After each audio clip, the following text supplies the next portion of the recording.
It's now my pleasure to introduce Michael Lewis. So, 9 bestsellers into it, several Lifetime Achievement Awards, meetings with presidents and masters of the universe. You finally got the call to headline Notes and Words. I know this has been a goal of yours, elusive as it is, so first I just want to congratulate you. I was telling Kelly, did you hear me? That Kelly is aggressive. and if she had absolutely no literary talent, she would have made it in a big way as a bond sale. The minute she got a hold of me, I knew I didn't even fight. I didn't put up no resistance. I was a small fish on very heavy casts. Yeah. And I knew I was going into the boat, so I'm here. Yeah. And I'm here this year too.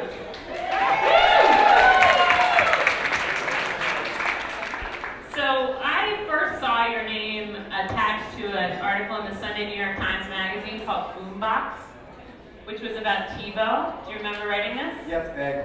Yeah.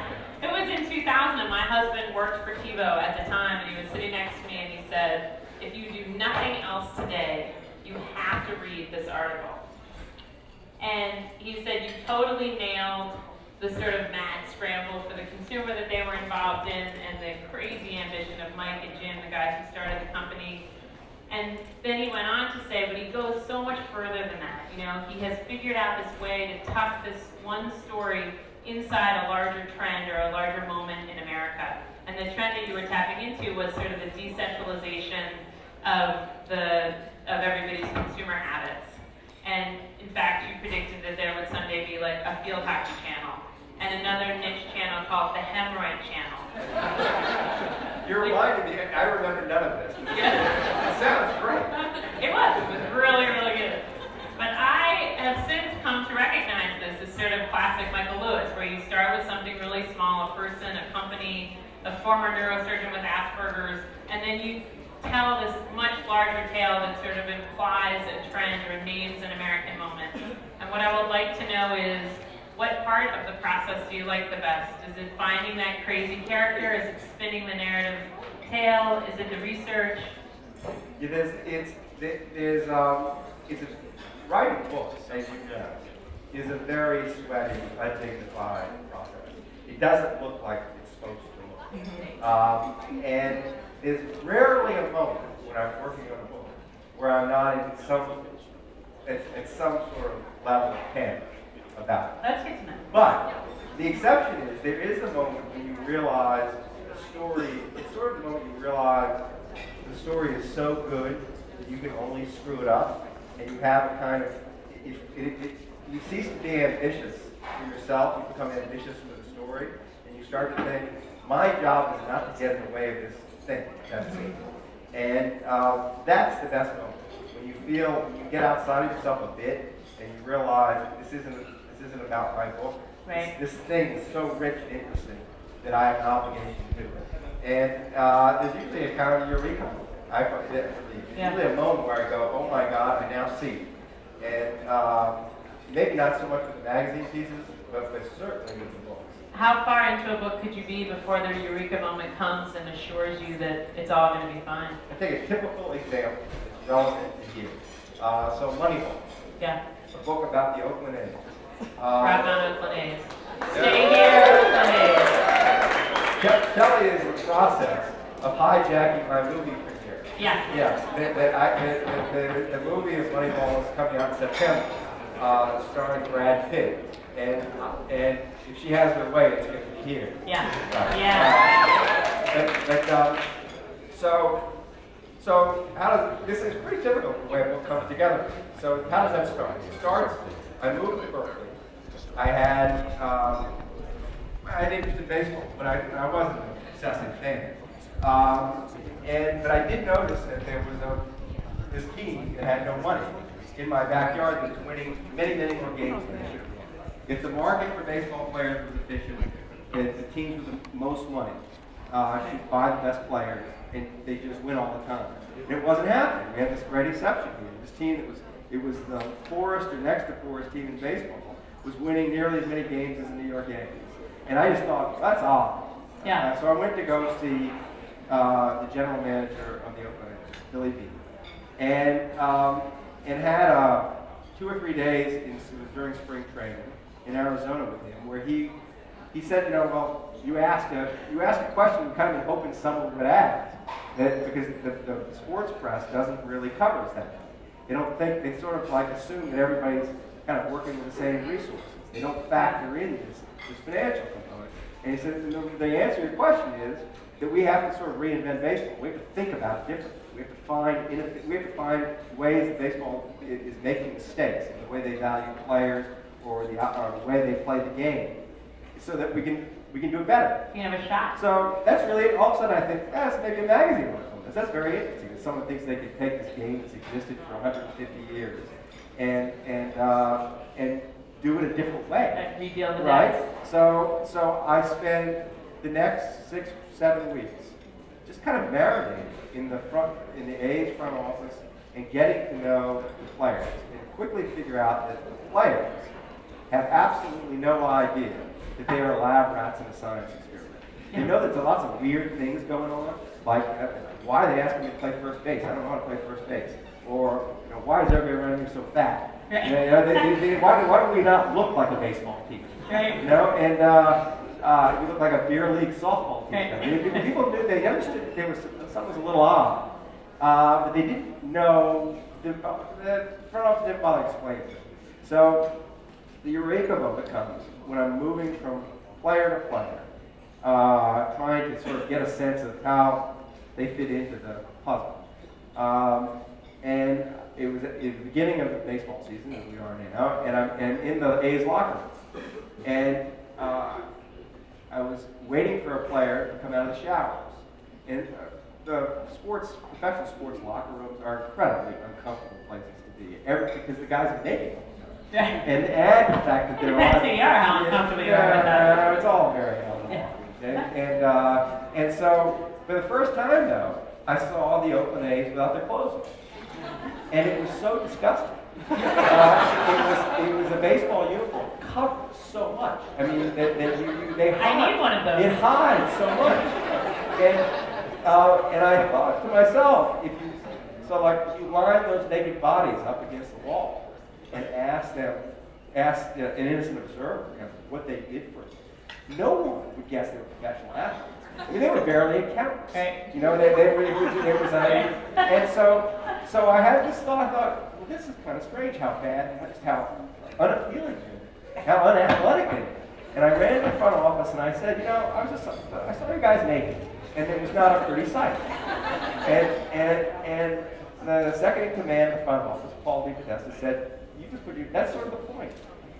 He says, we're in the market for players that baseball regards as defective in some way, because if they aren't perceived as defective in some way,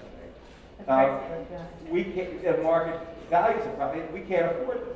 We're buying these rejects, these defective parts, and because we use the analysis we do to see the value underneath the fact, basically, that we see the value underneath the unattractive surface appearance.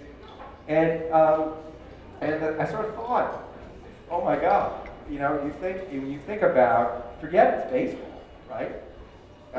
And usually that's what happens in the book, is that forget it's whatever it is I thought I was writing. It's much bigger than that. Think of this as just think of this as corporate America. You've got this business in which the employees are scrutinized by millions of people while they do the job, have been doing basically the same thing for a century. They have statistics attached to every move they make on the field.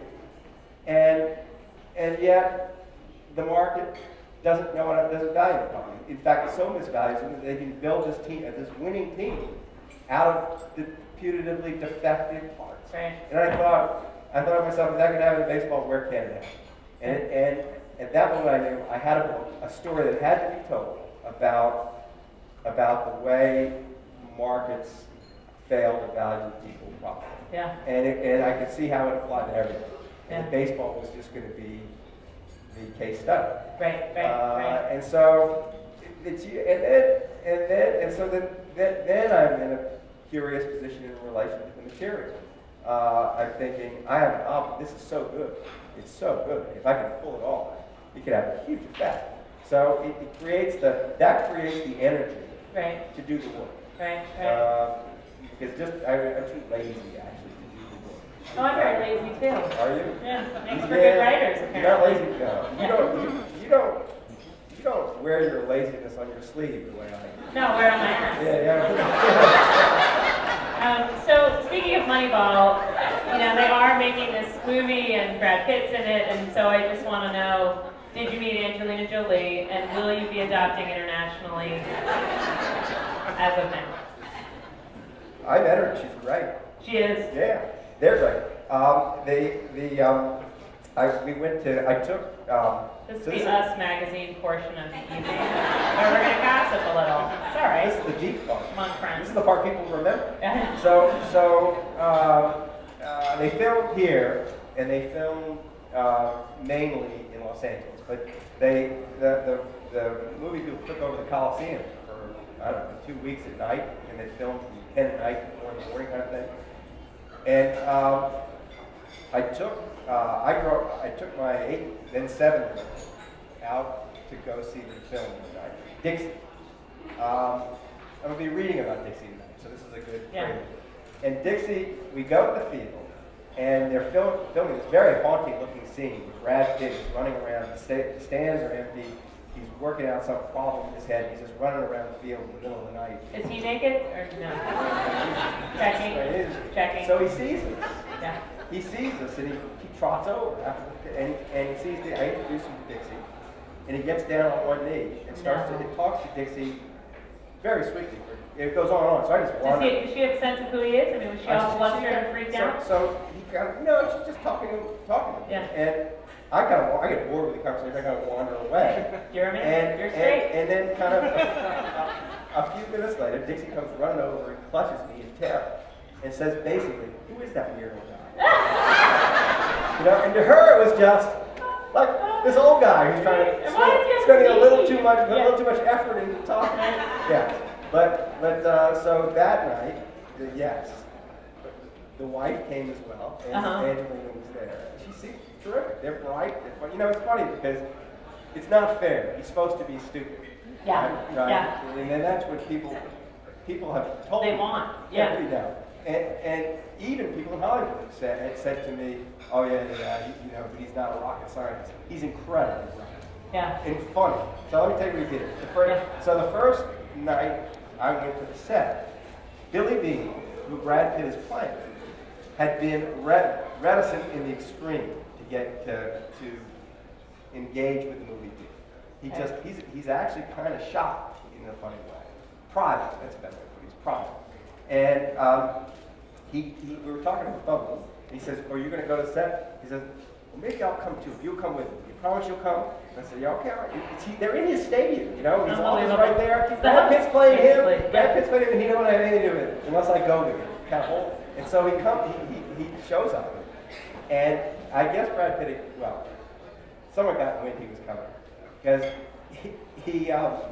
he's standing there with me, and a kind of an assistant on the set comes running over with a folder with a book inside it. And he goes, Mr. Bean, I just want to tell you how much your book has meant to me. And Billy was saying, he was like, kind of creeped out, and he goes, "Not my book, it's his book. He wrote it, right?" And he goes, no. And the guy's looking kind of soulfully into Billy's eye. And this is a strange but true fact that there's not one Billy Bean who played professional baseball. There are two. There's a straight Billy Bean and a gay Billy Bean. And the gay Billy Bean he spells Bean without an E on the end. But they were in the same outfields they played on some of the same teams. So the gay Billy Bean has written a memoir. Oh my God! This interview has so far exceeded my expectations. And so this kid who's now still like clutching Billy by the arm says, "Here, just sign it for me." He throws open his folder, and there's the gay Billy Bean's memoir. And the straight Billy Bean, of course, is very sensitive to the fact he operates in the Bay Area. There's nothing he can say that's right at that point, right? And he's melting. He's actually sweating. And then out of the corner of his eye, he sees Brad Pitt 20 yards away, rolling around the field. So he staged this whole thing himself for the moment that Billy Bean showed up.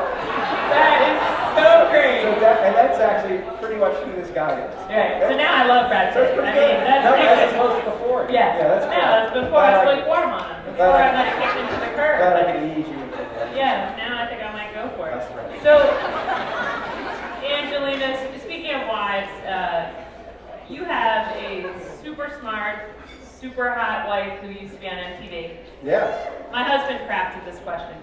And I want to know, how did you meet Tabitha Soren? Well, it's a funny story. Because I didn't really know who she was. Everybody else did, but I didn't. Yeah, boy, did Edward Licky know who she was. Yeah. So I've had enough women tell me their husbands crave my wife. Yeah. That it's lost its novelty. Right. All right. If he's out here, if he can just avoid introducing himself. That's all right. You're not really sitting with him. So anyway, I was writing what ended up being a book about the '96 presidential campaign, and I was running around the country and doing it very quixotically. I was writing. The main candidates were so sealed off. It was so tedious that I lost interest in them right away, and I ended up writing about people who were running for president who were never going to win. And at any given time, you'd be amazed at how many people are running for president. There's at least one in the room. There's probably two or three. Right. And you probably are. At some levels, you might be one. Well, so each of these people, however crazy, had 1,000 people who thought this person should and would be president. And so I was moving around from passion group to passion group. There's a better way to describe what people actually cared about. And I was lost for a brief moment, and I'd run out of oddballs to travel. And so I hopped on something that's called the Choose or Lose bus. MTV created this thing. You get college students to go. And it actually had a huge effect on the, I think, like the 92 campaign. But the 96 was dead no effect. But so the people at MTV heard that I was going to get on the Choose or Lose bus. And the PR person at MTV went to Tabitha and said, Michael Lewis is going from Portland to Seattle, and we see you're going out to Seattle to film a show. And he's requested an interview, and we really think you should do it because we think it would be good for these presenters.